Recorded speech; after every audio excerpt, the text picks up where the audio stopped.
All right, welcome to the Crow Discovery Project, and I've got a really cool clip here. Richard 205 Maria, who has filmed the lunar wave 5 times, I believe. I think I've got 6 in the bag, has sent me some footage, and this footage should demonstrate a few things to folks. Here's an object coming in at the right. Richard lives, I think, almost, well, between 2,500 and 3,000 miles away from me, and for those of you that follow the channel, you have seen me post objects like this many times. And so many folks come in and say these are party balloons and satellites, and they make all kinds of claims. But the truth is, these are not satellites and these are not party balloons. I personally have spent, I don't know how much time trying to line these up with Stellarium and other programs that list satellites. And that kind of sets aside the fact that this doesn't look anything like, these objects don't look anything like any satellite that we've seen described or had images presented in any way, and that's all you'll ever get on supposed satellites. There are no images of satellites in space, and that should tell you something. The cool thing about this is, I don't even know how many of these I have posted, but it demonstrates what a serious observer will find, and you'll notice that this footage looks a lot like my footage. There it is. I mean, I'm not the only guy in the world posting these objects, and it is the kind of hallmark of a guy out there really doing the work. Anyone can film these things, but it takes two things. It takes the equipment to view and film, and it takes a heck of a lot of time. And as Richard has sent me footage over probably over a year now, he's been sending me files. What I see is that he is in fact out doing the work, and these are the kind of people that I'm interested in associating with, talking with, because they have first-hand knowledge of the very same things that I am witnessing and filming. To break away from the topic at hand as we run through these 6 objects that Richard sent me, and I'll run 3 views of each one. The final view of each one will be at 50% speed, and you'll know it's happening because the grid will be up to let you know that it's running at 50% speed.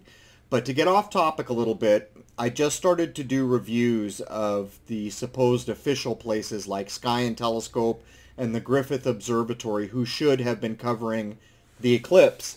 Now, while I was outside filming, I wasn't aware, but when I was done and came in, I was getting reports from all the people I communicate with that almost every single live feed of the eclipse had gone down. And at the time, I thought that was very telling.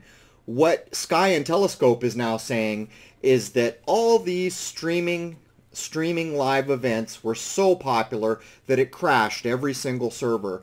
And that's a bit much for me to swallow in the modern day and age, that people are still going to set up live stream events and then be caught by surprise and have their servers crashed. And I have a technical degree, so there's a number of reasons why I think this is a bit hard to swallow. You can go back now. Sky and Telescope is presenting some footage, and there are a couple other places that are presenting eclipse footage. But I'll tell you what I saw and what a number of people in the United States that filmed and saw was, at totality, the bottom of the moon was never as dark as the top, and yet the footage I'm seeing from places like Sky and Telescope and a couple of the other observatories that are presenting things is a completely blacked out moon.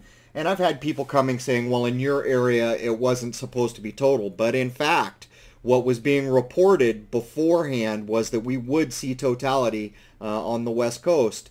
And now I'm seeing mixed reports. So it's just another one of these things where we have an eclipse and for some reason no one can watch it live. The reports of whether we should have seen totality are mixed. What I actually saw was that there was no lit lip of the moon, but the bottom portion of the moon was never as dark as the top portion at any point during the eclipse. At any rate, to get back to this footage, what you're looking at here is basic proof that the objects that I'm showing you are being produced by other people who are out there putting in the hours and doing the work. You can go back through my footage and find an endless line. This object's center frame, by the way. It's a bit tougher to see, and if I had to guess, it looks to me like he was shooting through chem debris this night. There's one other clip that you'll see at the end. It's a very light object where when he pans away you can see chem debris. But if these were party balloons or they were satellites or other things, we'd be able to look them up and identify them. And that, again, that totally throws out the fact that these are black and round, and we have seen no satellites, supposed satellites presented to us that are supposed to look in this way. And again, there are no images, real snapshots of any satellites in space. And, you know, it's just another one of these things where we live in the high def age, and let's face it, if something cool can be imaged, it will be imaged, and HD footage will follow. Just like rocket launches that never get imaged going all the way out into what we are told is supposed to be space, satellites are never imaged in what we are told is supposed to be space. So what these objects are, I'm not sure, but here is confirmation on the highest level that the things that I am filming are being filmed by other people, and in this case, on the opposite side of the country. So there it is. Cheers.